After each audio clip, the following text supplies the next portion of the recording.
بسم الله الرحمن الرحيم. الحمد لله رب العالمين، والصلاة والسلام على رسولنا محمد وعلى آله وأصحابه أجمعين. Hormatly musulman doganlar, bu dersimiz İslam akidesi baradaqı 12-nji dersimiz. Ahiret gününe iman baradaqı bolsa 2-nji dersimiz.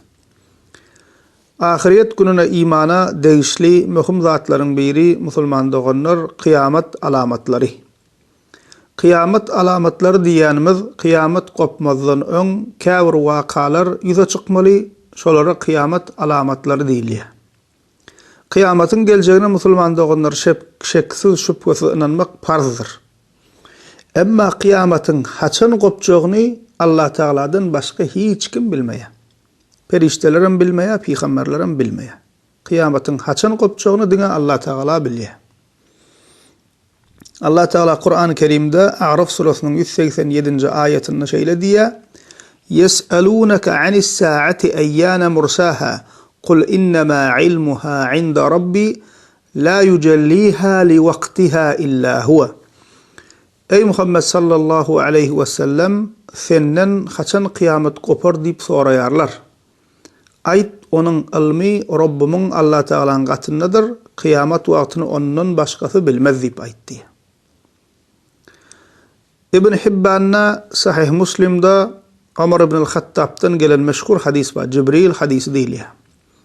Cibril hadisinde musulman doganlar Cibril diýenmiz, yani Arapça Cebrail'e Cibril diýilýär.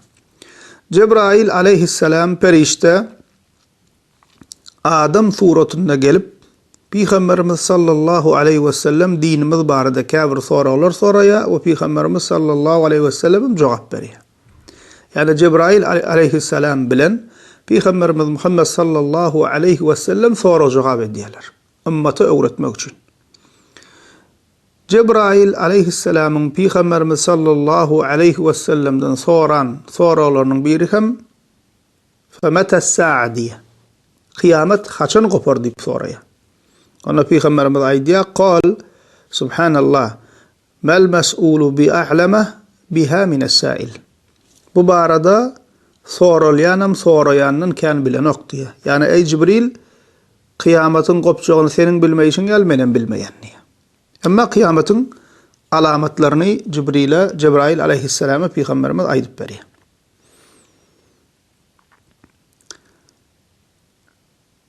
Käbir kişiler we musulman doganlar daşary ýurtlarda özüne ähli sünnet alim ahun diýip ýören. Halkyň oňa çykyp näme diýerler? Biz kıyamatyň wagtyny hasapladyk. Plança ýüzü wagt galypdyr diýip wagt aýdýarlar.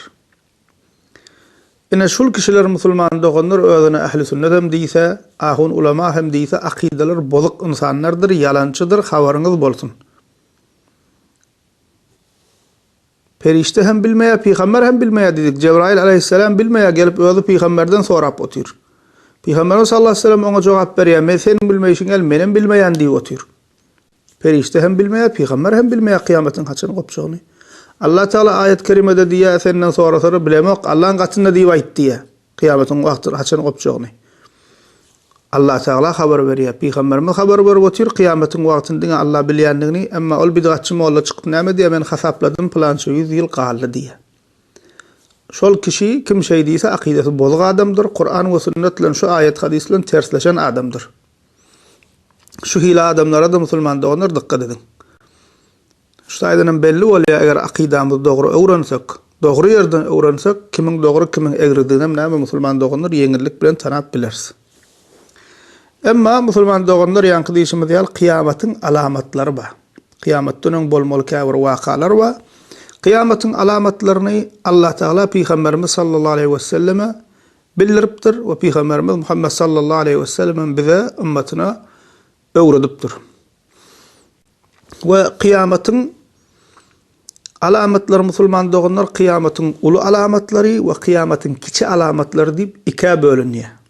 Kıyametin ulu alamatlary diýilýäni kıyametin edil öň ýani ýylyna bolmaly wakalar, emma ondan has öň bolmaly wakalara da kıyametin kiçi alamatlary diýilýär. We kıyametin musulman doganlar kiçi alamatlarynyň sany gatykän köp bölegi eýýäm ýüze çykylygy. ve biz hem şoňa şaýat bolup duruz. Şolardan käbirini aýdyp geçsek, musulman doganlar, yalançy peýgamberleriň çykmagy, musulmanlaryň içinde şirkin güde çykmagy, musulmanlardan käbir kişileriň müşriklere goşulyp buta ibadet etmekligi. Peygamberimiz sallallahu aleyhi ve sellem Buhari Muslim'de Ebu Hureyre radıyallahu anh'tan haber verilen hadisinde diye la tequmus sa'atu hatta yub'asa deccalun kezzabun qaribun min 30 kulluhum yaz'amu ennehu Rasulullah. Özlerine Allah'ın peygamber diýip ýören 30'a ýakyn deccal kezzap yalançy çykmazdan kıyamet kopmaz diye. Ebu Davud'da, Tirmizi'de, Ahmet'te, Thawban radıyallahu anh'tan Peygamberimiz sallallahu aleyhi ve sellem diye La tequmus sa'atu hatta telhaka qabailu min ummeti bil müşrikin ve hatta ya'budul awthan ve innehu seyekunu fi ummeti 30 kezzabun kulluhum yaz'amu ennehu'n nebi ve ana khatamun nebi la nebiyye ba'di. Diye Peygamberimiz ümmetimden käbir toparlar müşriklere goşulyp butlara ibadet etmezden kıyamet kopmaz. Ümmetimden özüne peygamber diýip ýören 30 sany yalançy, kezzap çykmazdan kıyamet kopmaz. Emma men ahirki peygamberdirim, menden soňra peygamber ýokdur diýip Peygamberimiz sallallahu aleyhi ve sellem. Şu hadislerden hem görüşimiz ýalak musulman doganlar özüne peygamber diýip ýören yalançy kezzaplar çykjak, öňhem çykypdyr, häzir kunde hem bar ki her bir musulman bilýär ahirki Peygamberimiz Muhammed sallallahu aleyhi ve sellem. Peygamberimizden soň peygamber gelip biler diýip bir kişi, peygamberimizden soň peygamber gelip biler diýip şüphe etse, ýa-da peygamber gelip biler diýse, ýa-da peygamber diýip ýören birini tasdiq etse, peygamber diýip aýtsa özüne, şolaryň hemmesi kafirdir. Ve edil şonun ýalak hadiste haber berilýär, musulmanlaryň içinde şirkin bolmaklygy, musulmanlardan käbir toparlaryň müşriklere goşulyp müşrik bolmaklygy, buta çokunmaklygy kıyametin alamatlarından. Kıyametin kiçi alamatlarından musulman doganlar din barada ilymiň azalmagy, yer titremelerin köpelmekligi, fitnelerin köpelmekligi, ölüm hadiselerinin köpelmekligi we mal mulkyň köpelip bolçulugyň bolmaklygy. Buhari Muslim'de Ebu Hureyre radıyallahu anh'tan gelen hadisinde Peygamberimiz sallallahu aleyhi ve sellem diye La tequmus sa'atu hatta yuqbadal ilm ve tekthura zelazil ve yeteqarabal zaman ve tazhara'l fitan ve yekthura'l harac ve huwa'l qatl hatta yekthura fikumul mal feyefiz. Diye Peygamber sallallahu aleyhi ve sellem ilim aranızda ayrılmazdan kıyamet kopmaz diye. Ilim diýeni dünýäwi ilim däl, dini ilim. Yer titremeler köpeler, wagt ýakynlaşar, fitneler köpeler, adam öldürme wakalar köpeler, aranızda mal mülk köpeler bolçuluk bolar diye. Kıyametin kiçi alamatlaryny ýene biri musulman doganlar dünýä maly üçin dinlerini, imanlaryny satmagy insanlar. Muslim'de Ebu Hureyre radıyallahu anh'tan Peygamberimiz sallallahu aleyhi ve sellem diye yusbihur racul mu'minen ve yumsi kafiran ve yumsi mu'minen ve yusbihu kafiran yebi'u dinahu bi'araz min ad-dunya. Bir kişi ýerden mu'min musulman bolar, akşama kafir bolup çykar diýe. Akşam mu'min musulman bolan ýerde kafir bolup çykar diýe. Dünýä maly üçin din imanyny satarlar diýe. Kıyametin alamatlarından biri şol. Adamlaryň, insanlaryň, musulmanlaryň hal ýagdaýynyň ütkap durmaklygy, biriniň musulman bolup biriniň kafir bolup durmagy, ýeňillik bilen imany çalyşyp imanyny oýunjak etmekligi, dünýä maly üçin, wazife üçin, din diýanet diýmän, halal haram diýmän, Qur'an diýmän, sünnet diýmän, dinen ýüze gurup durmaklygy näme musulman doganlar kıyametin alamatlarından. Ýa-da aýtdyk ýene bir alamaty ilmiň azalmaklygy we jahilligiň din barada bisawatlygyň köpelmekligi kıyametin kiçi alamatlarından. Buhari Muslim'de Enes bin Malik'ten Peygamber sallallahu aleyhi ve sellem diye min aşratı saati en yurfa'al ilm ve yethbutal cehilliye. Kıyametin alamatlarından ilmin ayrılıp cehilin din barada bisawatlygyň gelmekligi diýip aýdýar. Yani musulmanlaryň içinde näme din barada bisawatlyk boljak. Musulmanlar dinini biljek däl, dinlerini öwrenjek däl, öwrenmek üçin gaýrat etjek däl. Ve dinleri bilmeýänligi üçin hem jahil boljak, din barada bisawat boljak. Şuda kıyametin alamatlarından. Ilmyň azalmagynyň iň gül sebeplerinden musulman doganlar alimlaryň ölmegi we durs dogry akidali alimlaryň ýetişmezligi. Bu barada Buhari Muslim'de Abdullah bin Amr ibn al-As'tan radiyallahu anh'tan gelen hadisinde Peygamber sallallahu aleyhi ve sellem diye İnna Allah la yaqbidul ilm intiza'an yantazi'uhu minan nas walakin yaqbidul ilma biqabdil ulama hatta idha lam yubqa aliman ittakhadha an-nas ru'usan juhalan fasu'ilu fa'aftaw bighayri ilmin fadallu wa adallu. Diye Peygamber sallallahu aleyhi ve sellem Allah Teala insanlardan ilmi çekip soğurup almaz diye. Emma ilmi almaklığı Allah Teala'nın insanlardan ilmi almaklığı alimlerin ölmegi bilendir diye. Hatta hiç alim kalmaz ve insanlar özlerine cahiller alim edinirler. Yalançı molla, ahun, pir, şeyh, akidesi bozuk şuları özüne näme edinjek diye hakiki alimler bolmagy üçin alim edinirler. Ve olardan sorarlar o dinleri barada. Ve olar bolsa ilimsiz fetva bererler, özleri hem azar, insanlar hem azarlar diye. Ki şugun kuwunda käbir yurtlarda şu ýagdaý görüp otyrs. Hakiki durs akidal ahli sünnet alim ulama bolmanyny üçin selle sakal goýup, selle geyip sakal goýup, ahun ulama sarap, jahil, bidgatçy, din adından insanlar azyryp ýören insanlar bar. Bu barada bidgatçylaryň köpelmekligi barada Peygamber sallallahu aleyhi ve sellem'den gelen başga bir hadis Abdullah bin Mübarek Zuhud adly kitabynda gelýär. Ebi Umayyah el-Jumahi radiyallahu anh haber berýär. Peygamber sallallahu aleyhi ve sellem diýär: "Min aşratis saati en yultamasal ilm indal asagir." Peygamber sallallahu aleyhi ve sellem diýär: "Ilmyň kiçileriň ýanyna gözlenmekligi kıyamatyň alamatlaryndandyr" diýär. Ilmyň kiçileriň ýanyna gözlenmek diýenne kiçiler kim? Näme diýdigi? Bunu hem ýene Abdullah bin Mübarek özü düşündiripdir. قال نعيم قيل لابن المبارك من الأصاغر قال الذين يقولون برأيهم فأما الصغير يروي عن كبير فليس بصغير. نعيم diye Abdullah bin Mübarek diye soralya diye hadiste akı kişiler diyeni kim diye. Abdullah bin Mübarek ay diye olar din barada öz pikirleri bilen gurlayanlar diye. Emma ulu alimlerden rivayet ediyen yaş kiçi derler diye. Demek şol kiçiler diýeniň bir wasfam nämeken din barada delilsiz, subutnamasız öz pikir bilen gurlayanlar. Başka yerde Şerh Usul i'tiqad ahli sünne vel cemaat adlı eserda Lalaka'i dilen ulaman Şerh Usul i'tiqad ahli sünne vel cemaat adlı eserine kitabına gelýär. Abdullah bin Mübarek'ten Abdullah bin Mübarek diye el-asagir min ahlil bid'a. Hadiste asagir kişiler diýeni diye bid'atçılardır diye. Bid'atçılar kim musulman doganlar? Dine delilsiz ya da Kur'an ve sünnet öz düşüncesini düşünürüp dine täze zatlar goşýan kişileri bid'atçılar diýilýär. Yani bid'atçı diýilsek içip boran, arak içip boran adamdyr öýtmäň. Bid'atçı diýenimiz selleli sakally, ahun, molla, sözde şeyh, emma näme dine täze zatlar goşýan insanlar. Demek kıyamatyň alamatlaryndan, kiçi alamatlaryndan biri näme musulman doganlar ilmiň azalmaklygy, musulmanyň öz dinlerini bilmezlikleri, öwrenmezlikleri, hakika alimlerin azalmaklygy we bid'atçy ýasama mollalaryň orta çykmaklygy kıyamatın kiçi alamatlaryndan. Kıyamatın kiçi alamatlaryndan ýene biri musulman doganlar insanlaryň mescitleri bilen öwünmegi. İbn Majah'da, Ahmed'de, Ebu Davud'da, Enes bin Malik'ten Peygamber sallallahu aleyhi ve sellem diye "La taqumu as-sa'atu hatta yetabaha an-nasu fil masajid."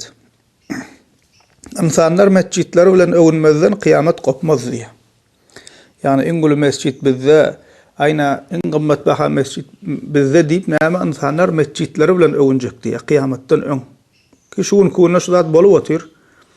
İnsanlar halklar bir-birine karşı näme bilen öwünýärler? In owadan, in uly, in gymmat baha mescitleri bilen öwünýärler. Emma İslam'a göre mescit sada bolmaly. Mescit kuruluşuna israf edilmeli del, gereğinden artık mescitler bezenmeli del. Ve mescitlerde Allah Teala'nın kitabı öwredilmeli, Peygamber sallallahu aleyhi ve sellem'in sünneti öwredilmeli. Kıyametin kiçi alamatlarından yine biri musulman doganlar, musulmanların kafirlerin izine eýermekligi, kafirlerin agzyny öýkenmekligi. Bukhari'da Ebu Said el-Hudri radıyallahu anh'dan Peygamber sallallahu aleyhi ve sellem diye لَتَتَّبِعُنَّ سَنَنَ مَنْ قَبْلَكُمْ شِبْرًا بِشِبْرٍ وَذِرَاعًا بِذِرَاعٍ حَتَّى لَوْ سَلَكُوا جُحْرَ ضَبٍّ لَسَلَكْتُمُوهُ قُلْنَا يَا رَسُولَ اللّٰهِ الْيَهُودُ وَالنَّصَارَى قَالَ فَمَنْ Peygamberimiz diye siz sizden önkülörün iyidine karışma karış, gezme gez eyerersiniz. Hatta olar bir zemzemin hinine girip görse size mi girip görürsünüz diye. Ya Resulallah, sizden önkülör diýäniň Yahudy we Hristiýanlar mı diýip soraya sahabalar, Peygamberimiz diýe başga kim bolsun diye. Yani Peygamberimiz sallallahu aleyhi ve sellem bize hemen haber veriyor musulmanların kafirlerin ağzına yükünecektir haber veriyor. Haccın hinine, zemzemin hinine girip görse size mi girip görürsünüz diýen hatta kirjek meselede hem näme şolaryň edenini gaýtalar diýdigi. Ki şuň kunna görüp otyrs. Musulmanlar moda gyzygyp kimiň ağzyna yükünýärler? Kafirleriň ağzyna yükünýär. Musulman zenanlar moda diýip ýa bir zat diýip kimiň ağzyna yükünýär? Şolaryň ağzyna yükünýär. Şolar ýalym ýalaňa çykaýsa, bularym ýarym ýalaňa çykaýynýar. Dünýäwi köp zatda şolaryň edenini etjek bolýarlar, şolara meňzejek bolýarlar. Öz dinlerini, öz tarihlaryny, öz däpdesturyny, ýol ýörelgesini bilmeýänligi üçin. Şolaryň kafirleriň bayramlaryny belleýärler. Täze il bolsun, hawa ýa şoňa meňzeş başga bayramlary bolsun. Ýaşaýyşyna, durmuşyna seredin, köp zady musulmanyň ka däl, kafiryň ka meňzeýär. Däpdesturda, dünýäwi işlerde diýemzok musulman dogonlar. Dünýäwi işler aýry. Däpdesturyny edim gylymyna köp zady kafiryň ka meňzepdir. Toy tutuşy, toyda arak goýuşy, aýdym aýtdyrşy, geline fata geýdirşi mysal üçin. Köp gyl käsiýetleri, öz ýol ýörelgeleri näme şolara meňzepdir. Şu da kıyamatyň alamatlaryndan.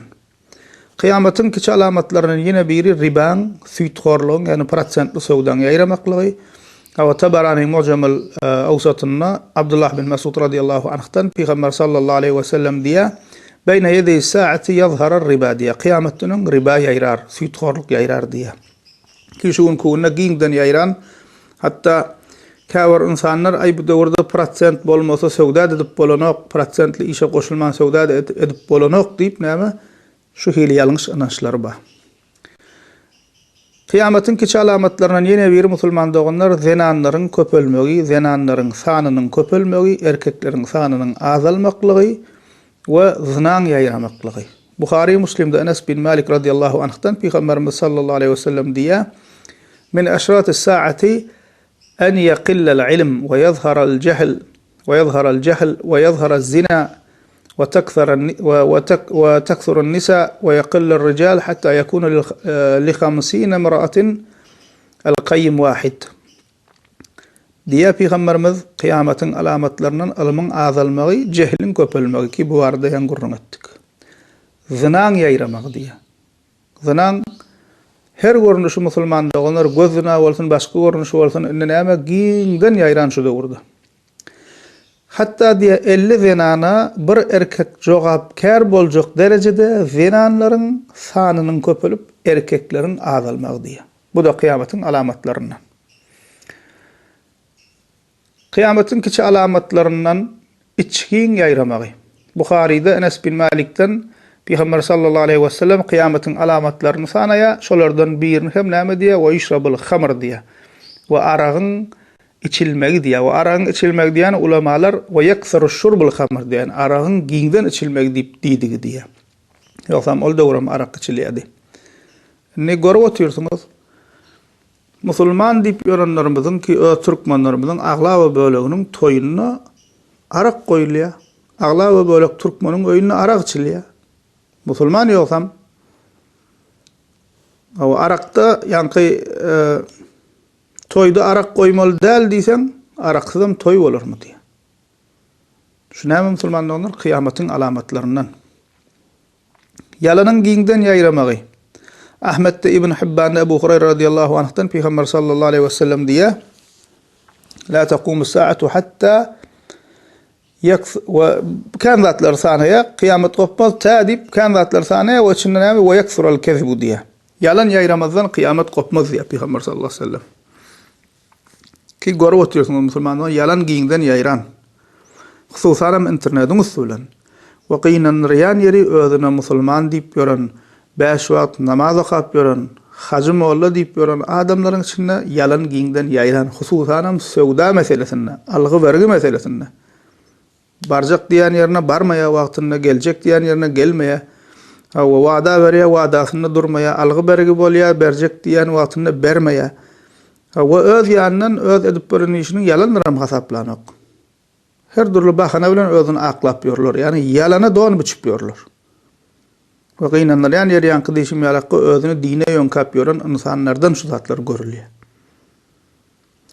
Şu da neyme Müslüman doğanlar kıyametin alamatlarından. Kıyametin kiçi alamatlarından yine bir Müslümanlar bilen cühütlerin, Yahudilerin savaşmagi ve Müslümanların onları yenmegi ve öldürmegi. Müslim'de Ebu Hureyre radıyallahu anh'tan Peygamberimiz sallallahu aleyhi ve sellem diye لا تقوم الساعة حتى يقاتل المسلمون اليهود فيقتلهم المسلمون حتى يختبئ اليهودي من وراء الحجر والشجر فيقول الحجر أو الشجر يا مسلم يا عبد الله هذا يهودي خلفي فتعال فاقتله إلا الغرقد فإنه من شجر اليهود. Peygamberimiz diye sallallahu aleyhi ve sellem Müslümanlar bilen Yahudiler savaşmazdan kıyamet kopmaz. Müslümanlar Yahudiler öldürürler. Hatta olur daşların ve ağaçların arkasında gizlenirler. Ve daş ve ağaç ey Müslüman ey Allah'ın kulu gel arkamda Yahudi var gel onu öldür diyer. Dine garkat ağacı onu diymez diye çünkü ol Yahudilerin ağacıdır diye. Ve şu vakt Yahudilerin Palestina'nı basıp alıp bir yere cemlenmekleri, Müslümanların Mekke ve Medine'den sonra 3. mukaddes mescidi olan Aksa mescidini depelep durmakları, Palestinalı Müslümanları zenan çağa qarrı diýmen öldürüp durmakları, Müslümanların olary ýok etmeklerinin başlanygydyr. Öz aýaklary bilen bir ýere jemlenip Müslümanlara artarap durlar şu wagt. Ene Müslümanlar kıyametin kiçi alamatlarından käbir şular. Ve görüşüňiz ýaly şol alamatlaryň köpse eýen biziň aramyzda orta çykypdyr. Kıyametin ulu alamatlarından käbirini aýdyp geçsek Müslüman doganlar Deccalyň çykmagy. Tirmizi'de Ahmed ibn Majid Ebu Bekir radıyallahu anh'tan Peygamber sallallahu aleyhi ve sellem diye "Ed-Deccal yahrucu min ardin bil maşriq yuqalu laha Khurasan." Günne gorda Khurasan diýilen yerden Deccal çykar diýip aýdýar Peygamberimiz. Deccal bir insan. İnsanlardan bir insan. Kıyametin ulu alamatlarından yine biri İsa aleyhisselamın gelmegi. Ki biz ahl-i sünnet Müslümanların akidesi şul, İsa aleyhisselam ölmedi. Allah Teala İsa aleyhisselam öz gatyny göğe götürdü ve kıyametten öň İsa aleyhisselam gökten iniye. Buhari Müslim'de Ebu Hureyre radıyallahu anh'tan Peygamberimiz sallallahu aleyhi ve sellem diye وَالَّذ۪ي نَفْسِي بِيَدِهِ لَيُوشِكَنَّ أَنْ يَنْزِلَ ف۪يكُمْ ابْنَ مَرْيَمْ حَكَمًا عَدْلًا فَيَكْثُرَ الصَّلِيبِ وَيَقْتُلَ الْخِنْزِيرِ وَيَضَعُ الْجِزْيَةَ وَيَفِيضُ الْمَالِ حَتَّى لَا يَقْبَلُهُ أَحَدٌ حَتَّى يَكُونَ السَّجْدَةُ الْوَاحِدَةُ خَيْرٌ مِنَ الدُّنْيَا وَمَا فِيهَا. Peygamberimiz sallallahu aleyhi ve sellem diye canım eline bolana qasam bolsun İbn Meryem'in yani İsa aleyhisselam'ın sizin aranızda adil hükümdar bolup inmegi yakinlaşandır diye. Ol Hristiyanların hacını döwer, doňuzy öldürer, jizýany aýrar, mal-mülk köpeler diye, hatta hiç kim mal-mülk almak islemez diye. Bir secde dünýä we dünýädäki ahly zatdan haýyrly bolar diýip aýdýar. Hacı döwer diýäni Hristiyanlaryň hacını döwer diýäni musulman doganlar ulamalarymyz açyklaýar. Hristiyanlaryň İsa aleyhisselam'yň adyny edip duran ýasama dinlerini näme hökmüni ýatyrar ýokdyr diýär. Jizyany aýrar diýäni, jizye diýäni musulman doganlar, musulmanlaryň gol astynda musulman ýurdunda ýaşaýan Hristiyan Yahudiler paç töläp ýaşamaly, şol paça jizye diýilýär. İsa aleyhisselam jizyany aýrar diýär, çünki näme Yahudi, Hristiyan, musulman boljak, İsa aleyhisselam döwründe jizye bermäge hiç kim näme adam galjak diýär. Şol sebäpli hem jizyany aýrar diýär. Elbette İsa aleyhisselam şu ýerim möhüm ünsürin Peygamber bolup gelen ok Muhammed sallallahu aleyhi ve sellem'in ümmaty bolup gelýär. Çünkü ahirki Peygamberimiz Muhammed sallallahu aleyhi ve sellem. İsa aleyhisselam'ın Peygamberimizin Muhammed sallallahu aleyhi ve sellem'in ümmaty bolup gelýär. Kıyametin ulu alamatlarından musulman doganlar gün watardan dogmagy. Buhari Müslim'de Ebu Hureyre radıyallahu anh'tan Peygamberimiz sallallahu aleyhi ve sellem diye La taqumu as-sa'atu hatta tatlu'a ash-shamsu min maghribiha. Gün batardan doğmadan kıyamet kopmaz diye. Kıyametin ulu alamatlarından dabbatul arz dip atlanırlayan bir barlığın peyda olmaklığı, yüze çıkma ve insanlarla insan diline guruluşmaklığı. Sahih Müslim'de Huzayfet ibn Esed'in el-Gifari'den Peygamber sallallahu aleyhi ve sellem diye inneha len taqumu as-sa'atu hatta taraw qablaha 10 ayat ve zekara minha dabbe. Peygamber sallallahu aleyhi ve sellem diye 10 alamet çıkmadan kıyamet kopmaz diye. 10 alamet ulu alamet. Şoň biri hükmünde de dabbatul arz aýtdy diye. Dabbatul arz diýip bir näme barlyk yüze çıkmaly kıyametden. Yine de Yajuj ve Majuj diýilen kowm yüze çıkmaly. Ýani hadiste 10 zat sanaya şolaň içinde de Peygamber sallallahu aleyhi ve sellem Yajuj ve Majuj'un orta çıkmagy diýip aýdýar. Yajuj ve Majuj barada ulamalarımız diye misal üçün İbn Hacer rahimahullah Fethul Bari'de ve ennehum min zurriyyeti Adem diye. Yajuj ve Majuj diýilen Adem aleyhisselam'ın neslinden bolan kowm. Wagtylynda kıyametden näme kıyametden öň şolar hem orta çıkar diýip hadiste aýdylýar. Kıyametin yeni alamatlarından biri, ulu alamatlarından biri Mehdi aleyhisselam'ın çıkmaklığı. Tirmizi'de, Ahmet'te, Ebu Davud'da Abdullah bin Mesud radıyallahu anh'tan Peygamberimiz sallallahu aleyhi ve sellem diye La taqumu s-sa'atu hatta yemlikun nas raculun min ahli beyti yuvatiyu ismuhu ismi ve ismu abihi ismi abi feyemlevha qistan ve adla. Menin neslimden bolan, menin adım bilen atdaş bolan, kakasının adı hem kakam bilen atdaş bolan bir kişi çıkıp insanlara hükümdarlık etmezden kıyamet kopmaz diye. Ol dünyani adaletten doldurar diye. Şul çıkacak kişinin Mehdi degi aýdylýar. Ve bu barada başka hadislerim var. Ve ulu alamatlar musulman doğanlar iyiliğine çıkar diýip hadiste aýdylýar. Edil bir gopan bir moncukdan moncuk dänelerinin iyiliğine dökülüp gidişi ýaly kıyametin ulu alamatları çıkıp başlasa iyiliğine kan arada wagt kalman çıkacakdygy hadiste haber berilýär. İbn Hibban Ebu Hurayra radıyallahu anh'tan Peygamber sallallahu aleyhi ve sellem diye Hurucul ayat ba'daha ala ithri ba'd yetetaba'na kema tetetaba'ul kharazum fi'n nizam. Kıyametin ulu alamatlarının çıkmagy Peygamberimiz diye kıyametin ulu alamatlarının çıkmagy iyiliğinedir. Goýa düdülen monjugyň däneleriniň iyiliğine gelişi ýaly diye. Kıyametin alamatlarının musulman doğanlar iyiliğine çıkıp durmagy aslında insanların oýanmaklygy üçin gaflat uyksundan awrat almak we toba gelmekli üçin. Yani Allah Teala'nın aýdanlary, Peygamberimizin aýdanlary hak, cennet cehennem hak, soraw jogap hak, ölüp dirilmek hak, ahiret hak, kıyamet günü hak. O insanlar şuna awrat alsın, düşünsün, görsün diýip Allah Teala şunu näme birden däl kiçi alamatlar hususan ýyldyna ýoş-ýoşdan çykarýarlar diýip goýupdyr. O şu zatlary eşidýän musulmanyň imany artmaly. Peygamberimiz 1400 ýyl bundan aýdan zatlary ýeke edildiýişi ýaly bolup dur. Ki bu alamatlar kan bizden käbirini aýdyp geçdik. Şu nämen urkadýan musulman doganlar awrat almaly. Şol aýdylanyň hemmesi hakykat. Ve Allah Teala şunu iyiliğine çıkarıp goýupdyr, ýoş-ýoşdan çıkıp dur, insanlar görsün, awrat alsın, düşünsün diýip. Diýmek näme musulman doganlar kıyametin alamatlary we ahirede imana değişli möhüm meselelerin biri ve kıyametin alamatlaryna iman etmek farzdır.